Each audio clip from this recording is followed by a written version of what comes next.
Good evening, everyone, and a very warm welcome to this, the fifth and final lecture in our 2025 series of Gifford Lectures at the University of Aberdeen, taking place with the support of the Templeton Religion Trust.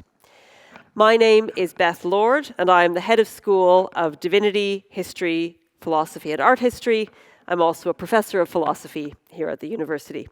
And it gives me very great pleasure this evening to introduce once again our current Gifford lecturer, Professor Miroslav Volf, the Henry B. Wright Professor of Theology at Yale Divinity School and the founder and director of the Yale Center for Faith and Culture.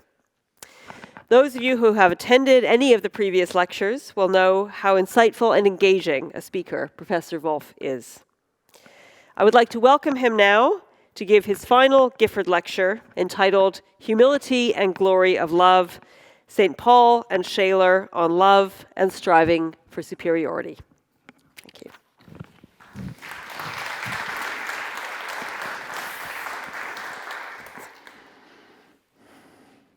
Thank you, Professor Lord. I'm grateful for all of you that have come to listen to this last lecture. Some of you have seen a different title than is the present one. Something about being singed by the by ambition, by the flame of ambition. Actually, the proper title is Humility, or at least I decided after I've written the lecture, actually, that the proper title is Humility and Glory of Love. In the passage from his first epistle to which I referred in the first lecture, St. John writes, "Do not love the world or things in the world." And if you read only that, you would say, what kind of theologian are you? He then adds that the love of God is not in those who love the world. In his gospel, however, he insists not just that God created all things, but that God loves all created things without reservation. A contradiction? The key to reconciling John's first epistle and his gospel on love for the world is the distinction he makes between things that come from God and things that do not. Now, two quote-unquote things in particular do not come from God, and each is not, strictly speaking, a thing, but a comprehensive mode of relating to things.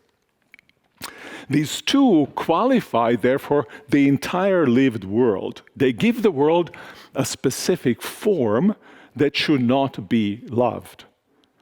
So, in the name of love, we refuse to love in a certain way. The first thing that isn't from God is a particular form of desire, epithumia. As I have argued in Lecture 2, it places the self and its lack at the center of the self's world, turning things into mere means. As it moves restlessly from one object to the next, slacking is the right word. The self's thirst, epithumia, I said, garbages all things. The second thing that isn't from God is pride of possessions. Commenting on this cryptic phrase, Augustine glosses it as a kind of pride in view is the desire to promote oneself by honors, whether because of riches or because of some power, to experience oneself as great, which I think always means greater than others. On this reading, pride of possession is striving for superiority. In this feature of the world, the self and its thirst are once again at the center of the self's world.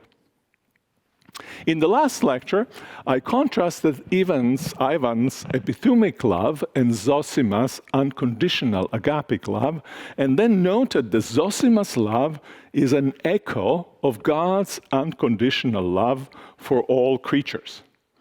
In this final lecture, I will elaborate on agapic love for the world by contrasting it with the world-negating character of desire for superiority, striving which is how I define it, not so much to be excellent according to some accepted standard, but to best a competitor. Like consumption construed broadly, striving for superiority is everywhere in contemporary world. It is not just an aspiration of honor-hungry individuals, though it is that too, as it evident these days on the world stage. More troublingly, I'm not sure it's more troublingly, but in some ways it is. More troublingly, it is essential to the inner dynamic of most modern institutions. It is dominant in education and sports, in economy and politics, in entertainment and arts. In all these domains, one climbs, demonstrates oneself and to others one's worth by besting the competition.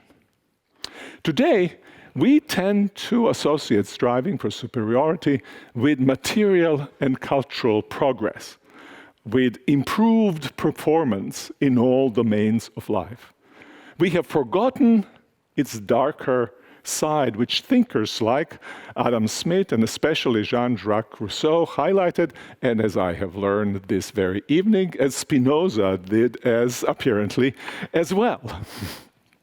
Rousseau wrote that we owe to striving for superiority what is best and what is worst among men, our virtues and our vices, our sciences and our errors, our conquerors and our philosophers, yes. This both-and statement gives the impression of a balance between advantages and disadvantages of striving for superiority. But that's not what Rousseau thought. The same sentence concludes that we owe to striving for superiority a multitude of bad things and a small number of good. In the third lecture, I argued that striving for superiority is Nietzsche's main way of pursuing his chief good. Not the only way, but the main way, enhancing power. I suggested also that he thinks that it hinders him from properly affirming, let alone loving, almost anything in the world. In the present lecture, I will show how agapic love is not just a compelling alternative to epithumia, desire for goods, epithumic desire for goods, but also equally to epithumic desire for superiority over others. I will explain why St. Paul rejected striving for superiority in favor of agapic love and how he exposed boasting that results from successful striving for superiority as an existential lie. Max Scheler will help me to reinforce Paul's position, especially to highlight the nobility of agapic love. Unconditional neighborly love and renunciation of status were two cardinal values of the early Christian ethic. Love of neighbor is more basic, but the renunciation of status and consequent, I think, rejection of striving for superiority is more surprising. In Paul's thought, though, the two are intimately related. The rejection of striving for superiority follows from the affirmation of unconditional love. Both are rooted in the example of Christ. We find them seamlessly united in his hymn to Christ. Paul uses the hymn to underwrite the following advice to his congregation in the Philippi. Do nothing out of rivalry or vainglory, but in humility regard others as more important than yourselves. Let each of you look not to your own interests, but to the interests of others. In ancient Rome colonies like Philippi, as in Rome itself, honor was paramount. An important road to glory involved coming to occupied ascending order of offices. This was known as cursus honorum, race of honors. In reconstructing honor in Roman Philippi, Joseph Hellerman proposes that the story of Jesus Christ in Philippians 2 is about a very different race, about cursus pudorum, race of shames. Referring to Jesus Christ, Paul writes, who, though he existed in the form of God, did not regard equality with God as something to be grasped, but emptied himself, taking the form of a slave, assuming human likeness. And being found in appearance as a human, he humbled himself and became obedient to the point of death, even death on the cross. Now, each stanza describes a step in Christ's abdication of status.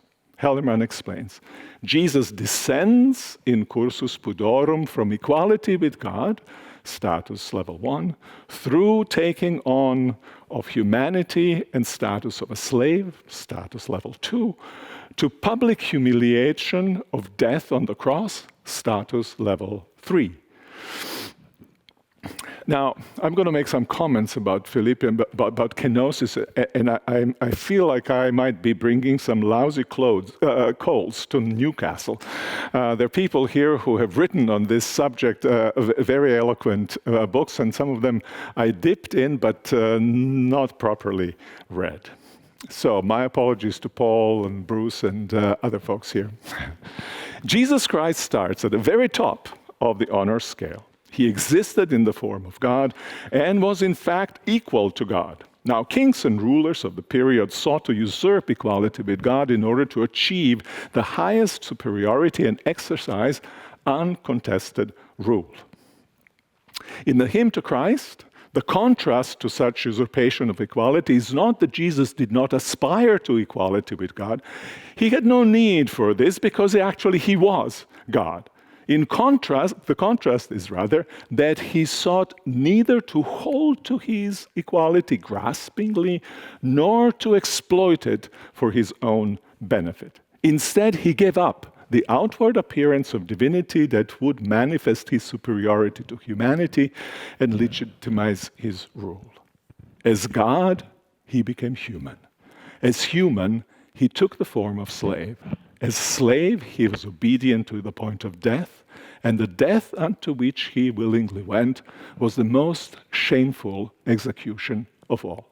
Here, then, we have the extreme, and for us mere mortals, unattainable form of the stance Paul is exhorting Philippian Christians to take.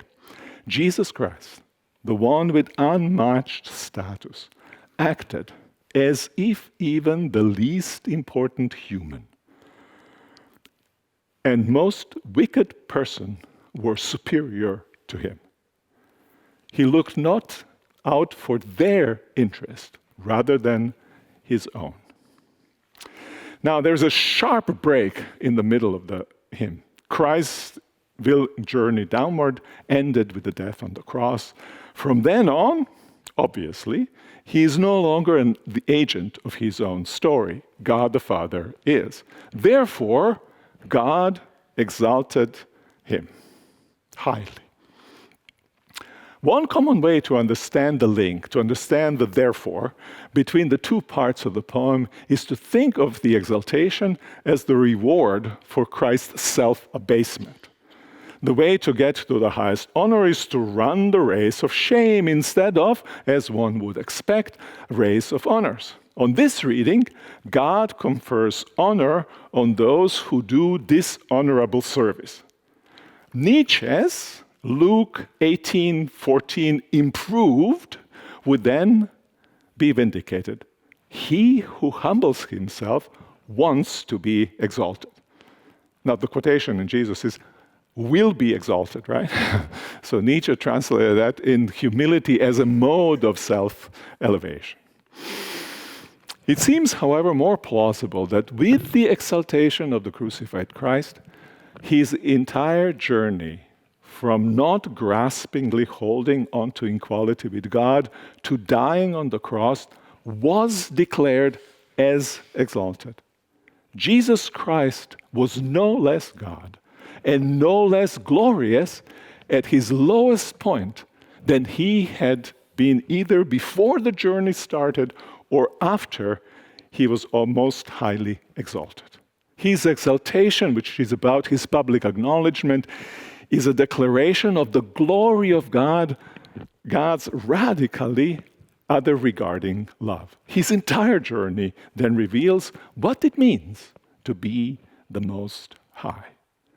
Being God, who is by definition free from pressure to outdo anyone in anything, Christ acts as though the seemingly most insignificant person is more important than he.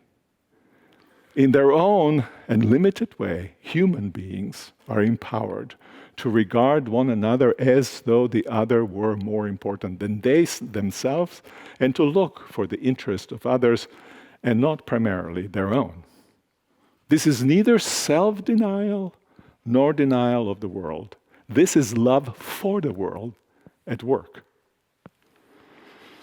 In the letter of Philippi, Paul was writing to a church that was willing to go where he was leading them. In the church in Corinth, some 350 kilometers to the south, Paul was facing outright rebellion against him. To his opponents, making the crucified Christ the cornerstone of spirituality amounted to an ideology of losers. They wanted to be winners, and they preferred the theology of glory to theology of humility. At the center of the dispute between the parties were their radically different assessments of striving for superiority. And behind that dispute was a divergence about the importance of agapic love. The position against which Paul's adversaries were rebelling is the core of what Paul is about, both as a person and apostle. The gospel, he proclaims, unapologetically and without eloquent wisdom, can be summed up in one ignominious phrase: the word of the cross. Christ crucified is the stumbling block to the Jews who demand signs, and foolishness to Gentiles who desire wisdom. To those who are called both Jews and Greeks, that very weak and foolish Christ is the power of God and the wisdom of God. And we might add that very Christ is agapic love of God incarnate. Two kinds of love, two kinds of power. Two kinds of wisdom are clashing: wisdom, power, and love as understood by the present fleshly and therefore perishing form of the world, and wisdom, power, and love as redefined by the crucified and resurrected Lord. What from perspective of one appears as wisdom, power, and love looks from the other as folly, weakness, and a kind of distortion of love. Whatever God's intentions might have been with the crucifixion of Christ, the Corinthians wanted a God of the resurrection, not Paul's humble God of crucifixion. To make them rethink, Paul appeals to their own social status when they embrace the gospel. Consider your own call, brothers and sisters.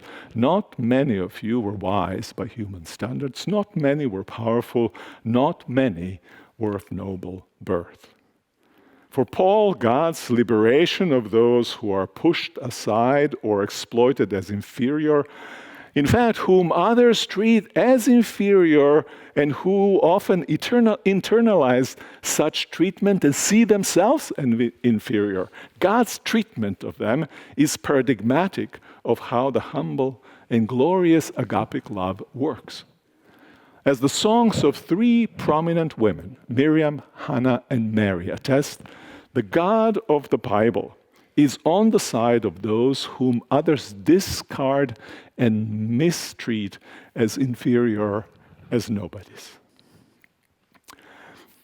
In Paul's words, God, who loves all equally, chooses the things that are not, I'm quoting him now, chooses the things that are not to reduce to nothing things that are. Things that are being here above all those who make themselves into something by diminishing others.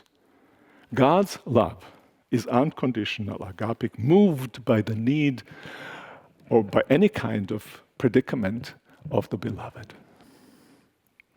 This is the first half of Paul's case, and Corinthians are likely to be with Paul up to this point, nodding heads in the congregation here, applause even. That's the kind of God worth having. God who puts to shame those who are superior and brings them to nothing. The same God, Corinthians thought, elevates those who are inferior to the position of superiority. But there's something deeply incongruous, inconsistent in the Corinthians' position. Theirs was an ideology of losers who crave the tables to be turned, a stance that springs from ressentiment, as Nietzsche has so powerfully argued. They themselves are strivers for superiority who do not seem to have in principle anything against inferiorizing others. Their love is erotic and epithumic, greedily fixed on qualities they have been socialized to regard as marks of superiority. Precisely at this point, Paul's argument makes a very sharp turn, at least from the Corinthians' perspective. Why does God turn somebodies, those who according to ordinary standards are generally recognized to be somebodies, into nobodies? Why? Paul responds, so that no one might boast in the presence of God. No one means not just those who are deemed superiors and seek to maintain their superiority, but also those who are deemed inferior and aspire to achieve what has come to count as superiority. God's action undercuts what Louise Shorthoff has called the structure of bragging that motivates striving for superiority at any stratum of social hierarchy. Now, God does elevate the inferior and does bring down the superior. The God of the Hebrew Bible does, God of the Gospel does as well. But if God only did that, we might be tempted to think that God is the God of the weak and resentful, as Nietzsche argued, perhaps that God is even their invention. But God does more than that. God changes the standards according to which the inferiority-superiority scales are set, most notably by revealing the crucified Christ to be, and his agapic love declaring the crucified Christ with his agapic love to be the Lord of glory rather than the Roman emperor. And yet, if God only set up new standards of value, God would be the God of radical moralists and strivers for moral superiority. God, in fact, does more than even that, Paul insists. In getting rid of the practice of boasting, God cancels the standards of the kind of aspiration whose goal is superiority, however one construes what makes people superior. The goal isn't just for tables as they're set to be turned, to make the strong weak and weak strong, leaving the structure of bragging intact. The goal isn't even just to have the table set entirely differently, to redefine what it means to be strong so that one can strive for the right kind of superiority. The goal is to have tables that do not need to be turned or reset for each unique member in the social body to have equal honor and receive the same care. This is exactly what Paul goes on to argue later in that same epistle. The kind of reordering of social reality is a chief effect of the practice of agapic love.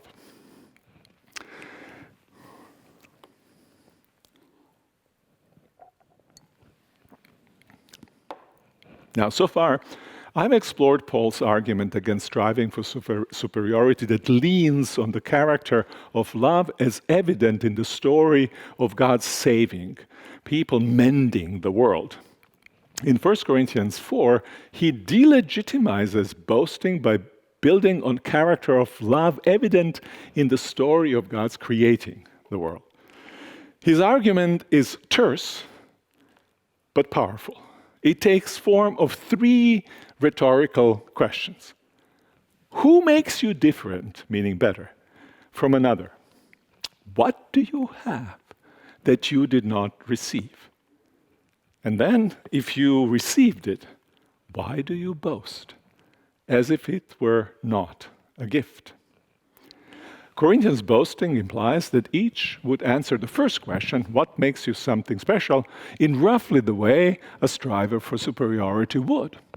They might answer, I do. I myself make myself distinguished by my work and abilities. All of this I do with God's help, of course. God helps those who help themselves. Therefore, I merit status that I have. Paul's second question is formulated to invalidate that implied response. What do you have that you have not received? The expected, or at least appropriate response is not very much. He nudges them to affirm that everything they are and they have is received. It is theirs, above all, as a gift. As I have argued earlier in Lecture 4, this is what it means to be a creature, to be abidingly, agapically loved by God into existence. And that's what it means to exist and have one's identity in a historically extended and planetary network of relations. Central to Paul's critique of superiority is the command to imitate agapic love of Christ as Savior and as Creator. Equally important is a kind of a native sense that one is a small part of interconnected world that God created out of love such that one's entire self is a gift of grace. That received existence and love should regulate one's relation not only to others, but I think importantly also to oneself. Agapic self-love is not, as it may seem, a contradiction in terms. It is a mode of relation of the self to the self that corresponds to the very character of the self as a gift. My life for myself ought not be erotic based on qualities, any achievements. It cannot be erotic if who I think I myself am is not to be an existential lie, because I am myself entirely a gift to myself. My love for myself should be agapic, such that it both precedes and grounds any of my achievements. I am part of the world. As I'm part of the world, in loving myself agapically, I relate to the world and to myself with the same kind of love.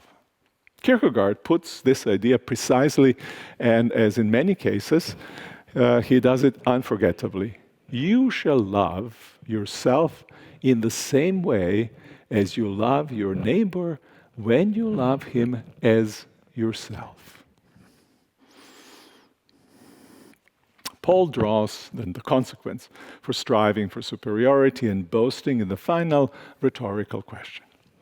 It assumes that Corinthians agree with him that they have received from God everything they have. And if you received it, why do you boast as if it were not a gift? If you received everything you have as a gift, if your existence as a recipient is also a gift, what is the ground for boasting? Correspondingly, striving for superiority over others, seeking to make oneself better than others, and glorying in that achievement is possible only as an existential lie. It is not just a lie that all strivers and boasters, strivers for superiority and boasters tell themselves, though. More troublingly, that lie is part of the ideology that is the wisdom of a certain twisted and world-denigrating and world-rejecting form of the world. Over to Max Scheler. We're skipping about 18 centuries, as if nothing happened. Max Scheler is a philosopher, but the account of love he places at the foundation of his critique of striving for superiority is theological. To formulate it, he draws to Paul's hymn to Christ. Here then is just at the beginning his brief critique of striving for superiority, and then I'll go to his account of love. In the modern world, everyone is potential competitor. All compare themselves with everyone else, and all seek to surpass all others in order to ward off the oppressive feeling of inferiority. Striving for superiority, Scheler notes, is intrinsically boundless. Every position is always under threat, a mere transitional point in a universal race of all against all. Those who have been here for the lecture on Nietzsche will recognize some of these formulations. When superiority over others becomes the dominant value, everything becomes a means to something deemed more important, superiority itself. As I have suggested in Lecture 3, the consequence is a general inferiorization, making things and persons inferior. The worth of the self is systematically eroded because it is indexed to the position that the self occupies on the inferiority-superiority scale. Since I'm always in both an inferior and superior position in regard to someone, I often oscillate between aggressive pride and depressive self-loathing. Next, the worth of all goods and services is eroded as well. The value that each good has in its own right is secondary, tertiary. That its primary value is to rescue me from the sense of inferiority. But that primary value lasts only as long as my competitors do not possess superior goods. To the extent that I'm striving for superiority, I cannot love myself unless I am the GOAT, the greatest of all time, and I cannot love any good that is inferior to the goods of others, whether that good is my spouse, my child, or anything else. The key for Scheler's push against striving for superiority is what he takes to be the advantage of Christian over Greek accounts of love. Most important is the direction of love's movement. Now, I'm not interested here really. I'm interested here only in Scheler's position, not whether he's gotten especially Greek love correctly. So it's not a historical study, it's Scheler's study. For the ancient Greeks, love is a desire to ascend. In all human relations, there is a lover and a beloved, and the lover is always subordinate to the beloved. The beloved is the object of lover's striving and the model for the lover's being, willing, and acting. Correspondingly, God is always only beloved, never the lover. In contrast to God, the entire universe is a great chain. Great chain in which the lower always strives for and is attracted by a higher, which never turns back, but strives in its turn upward toward what is still higher. This process continues up to the deity, which itself does not love, but represents the eternally resting and unifying goal of all these manifold movements of love. Complete in itself, a perfect being cannot love. If it did, it would only love itself. In Christianity, the movement of love is reversed. The perfect one loves what is imperfect. The highest one loves those who are the lowest. The Messiah comes to the sinners and publicans. Scheler is drawing here mainly his contrast mainly from the life of Christ. But he's reading them through the story through Paul's hymn to Christ. Commenting on that hymn, he writes, "An event that is monstrous for the man of antiquity, that is absolutely paradoxical according to his axioms, is supposed to have taken place in Galilee. God spontaneously descended to man, became a servant, and died the bad servant's death on the cross. The event changed radically the nature of God's relation to the world, and therefore also human relation, both to God and to the world. God is no longer the internal unmoving goal like a star for the love of all things, moving the world as beloved moves the lover. Now the very essence of God is to love, is to serve. Creating, willing, and acting are derived from these original essential qualities. Consequently, the greatest good is no longer something or some state of affairs, but an act. It is the value of love itself as love, not for its results and achievements. But what kind of love is this? First, it is a love that does not spring from the need alone. It is not epithumic love. All acts motivated by need consume themselves in realization of the desired goal, a point which, as we have heard, Schopenhauer and Nietzsche made as well. For Scheler, love's action does not originate from need, but rather love itself is the origin of action and the goal of action. Far from spending itself and disappearing in its goal, love grows in its action. Second, no rational principle regulates who and what ought to be loved, or how much love ought to be bestowed on those who ought to be loved. Love is not tailored to the worthiness of the beloved. It is not erotic in my sense, but unconditional, agapic. All are worthy of love, Scheler writes, friends and enemies, the good and the evil, the noble and the common.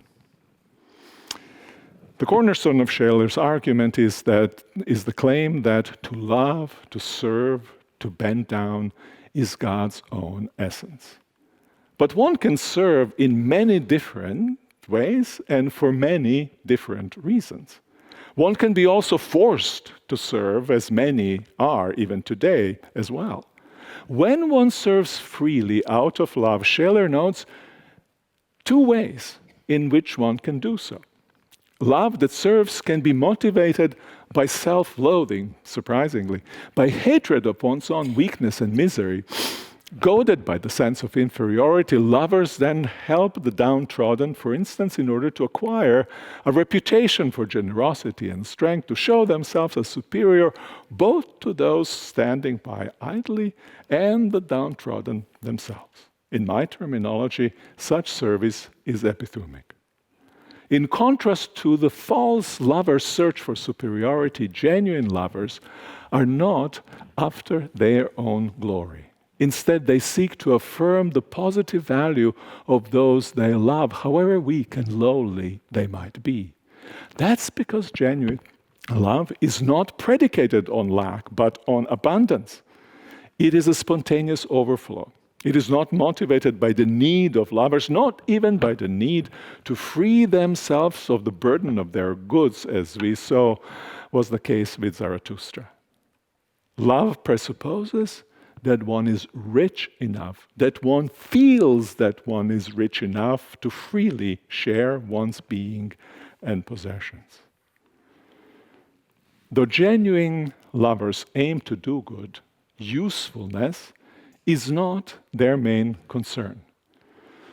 They worry, in fact, of the insulting condescension toward recipients that often accompanies our giving. More important than usefulness, Scheler argues controversially, is the act of loving itself. His example is the poor widow who gave to the temple treasury 2 small copper coins, while the rich gave vast sums. Jesus praises her for having put in more than all, because she, out of her poverty, has put all she had to live on. Almost nothing can be worth more than vastest of sums. The strange math works because the main value of the gift lies in the loving act itself. It illuminates and ennobles the loving person. That is also the main, not the sole, but the main benefit the loving act imparts to the beloved. Instead of underscoring their inadequacy, as some giving does, it illumines their soul by celebrating their inestimable worth. Scheler's main example is Francis of Assisi, kissing the festering wounds of lepers. The kiss enacts the conviction that even nauseating leprosy has not diminished preciousness of the leper.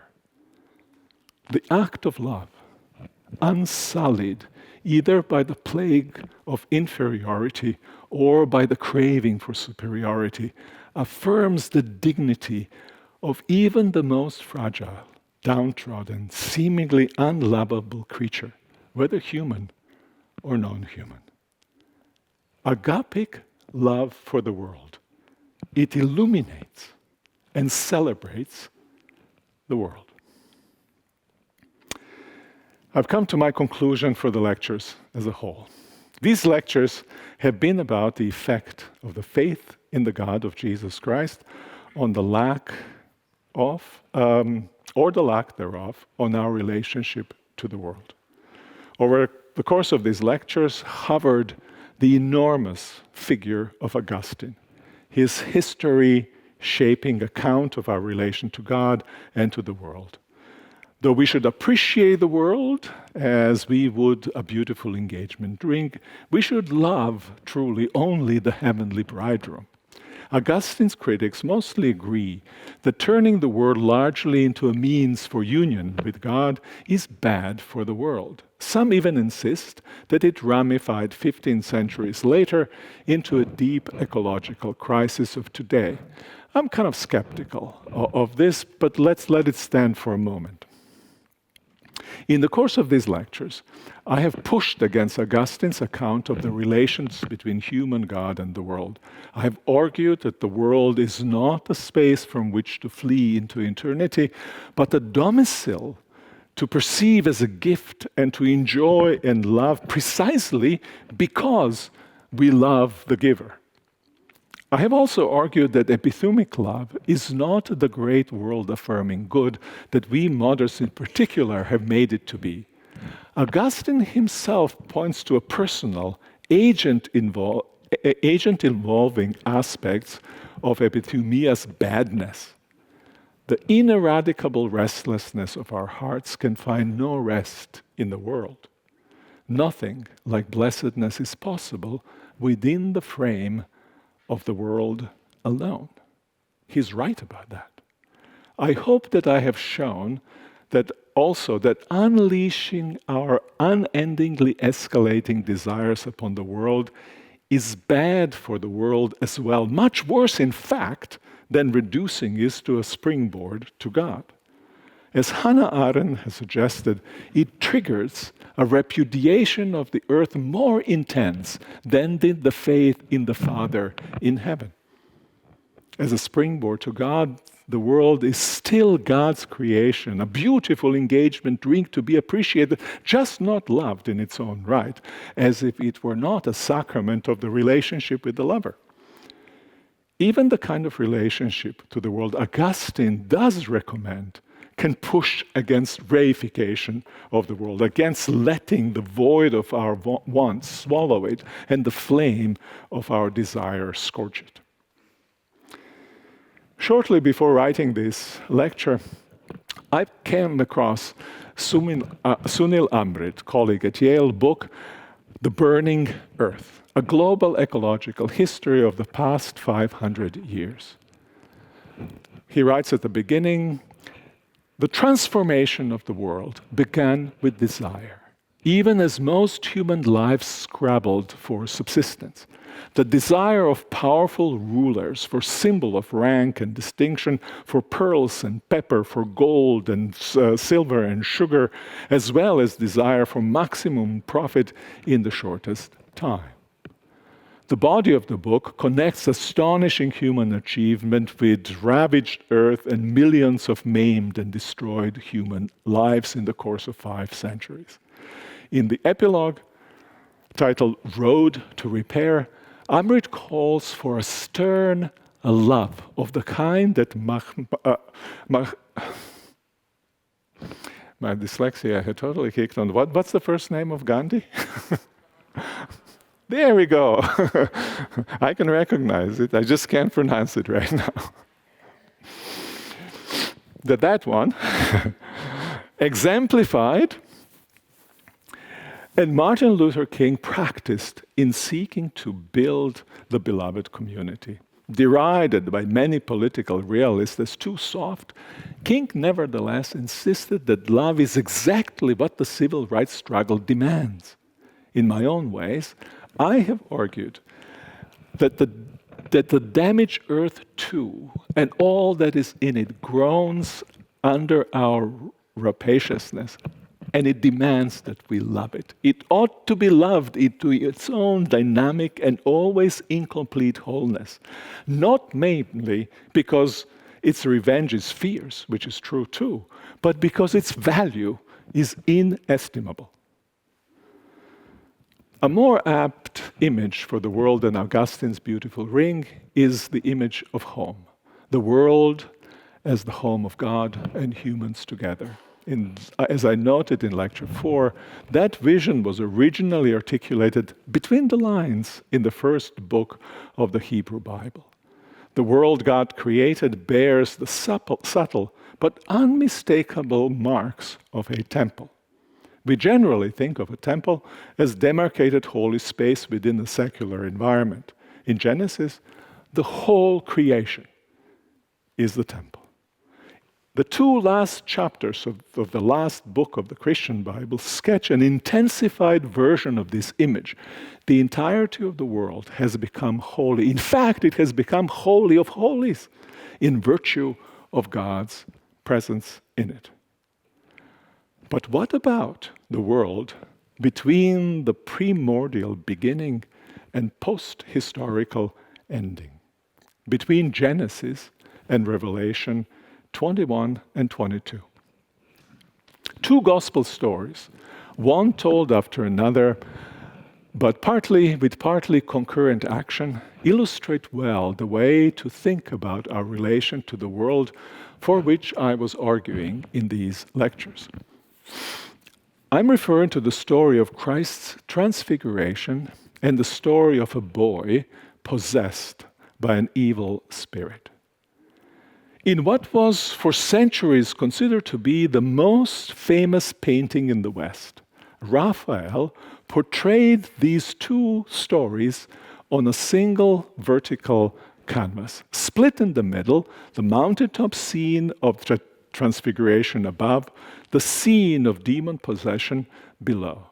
In the birth of tragedy, Nietzsche saw the top panel, Apollonian, in the top panel, an Apollonian world of illusion, and in the bottom one, the chaotic, Dionysiac world that gave rise to the dark wisdom of the ancient Greek satyr Silenus, that it is best not to have been born, and if one has been born, to die young.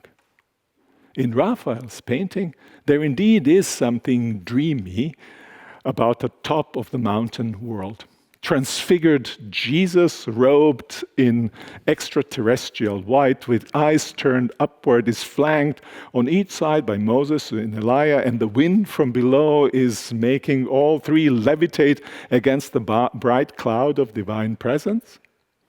In Nietzsche's reading, the scene was designed to divert our minds from the chaos below so that we can sit quietly in our rocking rowboat in the mid-sea, absorbed in contemplation.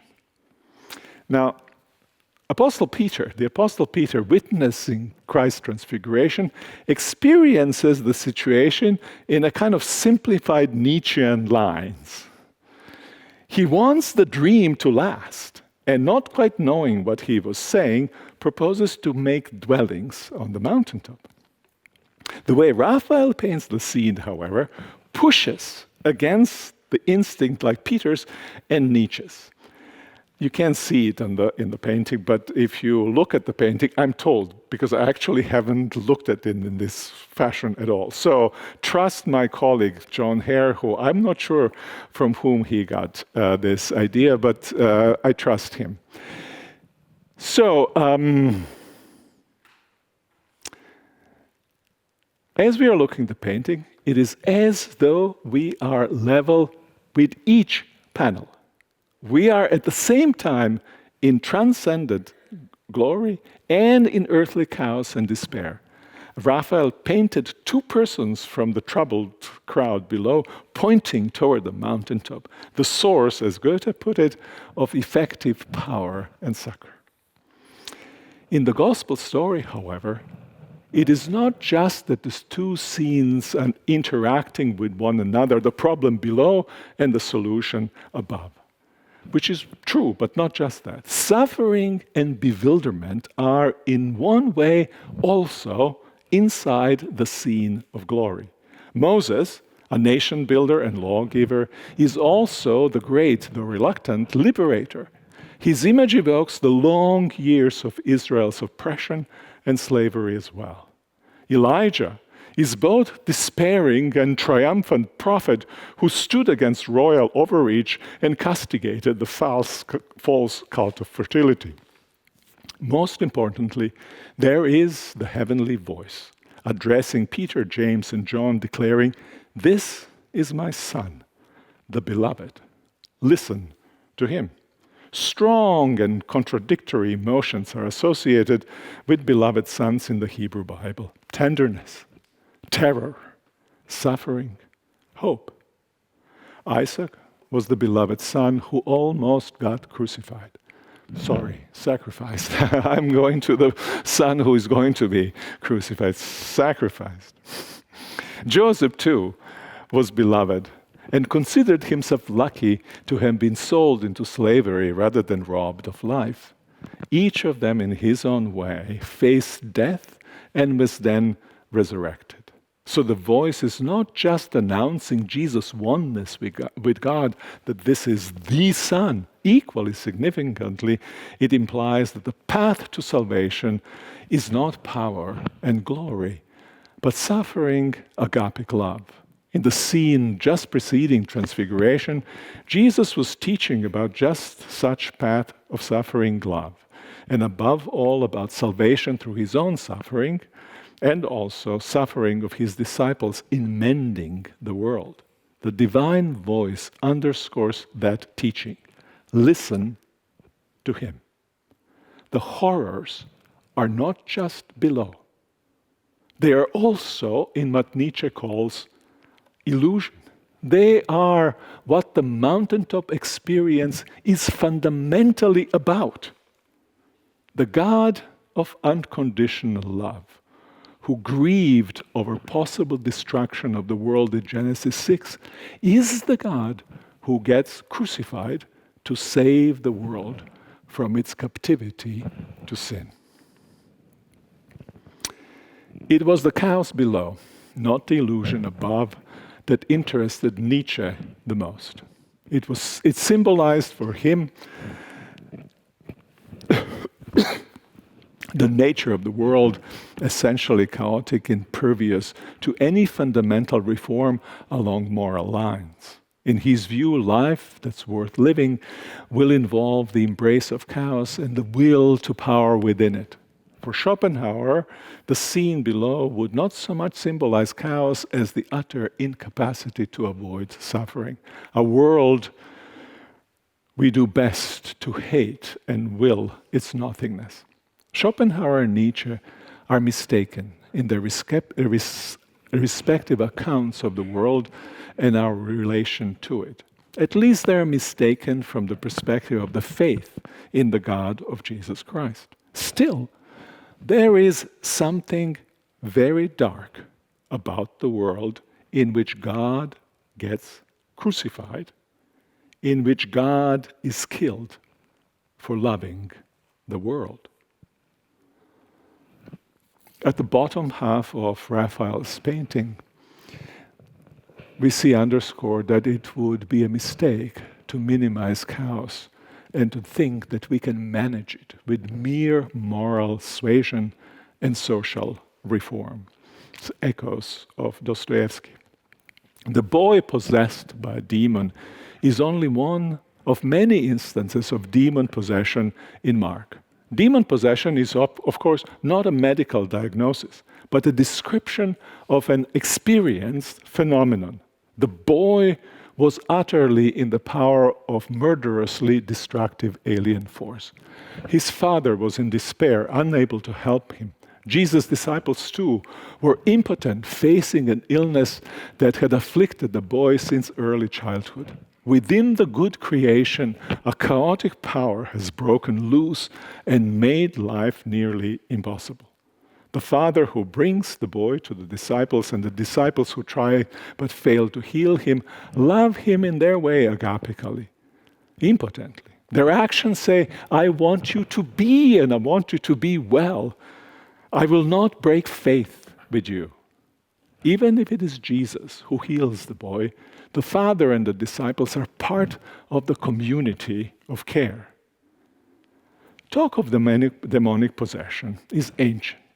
But the feeling of being in the grip of power we cannot control is very much still with us.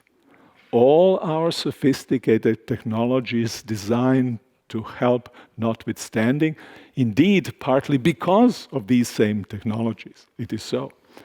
In private lives, we are often in the grip of an uncontrollable power, but we experience powerlessness also in systemic inertias of technological development, economy, and politics. We often feel that we live in a runaway world with no escape ramp in sight. Another instance of possession in Mark is a man from Gerasa. He lived among the tombs naked. His fierce power was such that he could not be restrained for harming himself. As he told Jesus, he was possessed by a legion. Some interpreters, New Testament scholars, suggest that he symbolically represents, that his demon possession symbolically represents occupying power of Rome, against which the native population was helpless. Jesus healed the man as he healed the boy. Rome's oppression remained. So did illnesses and incapacities of many individuals he encountered. Still, in healing some, Jesus planted seeds of a new form of the world in the old one. Amor mundi, love for the world. By practicing fierce, unconditional love, we should join God in keeping unbreakable faith with a world that so stubbornly resists being healed, mending what can be mended, improving what can be improved, mourning with those who mourn, and dancing with those who rejoice. Thank you very much.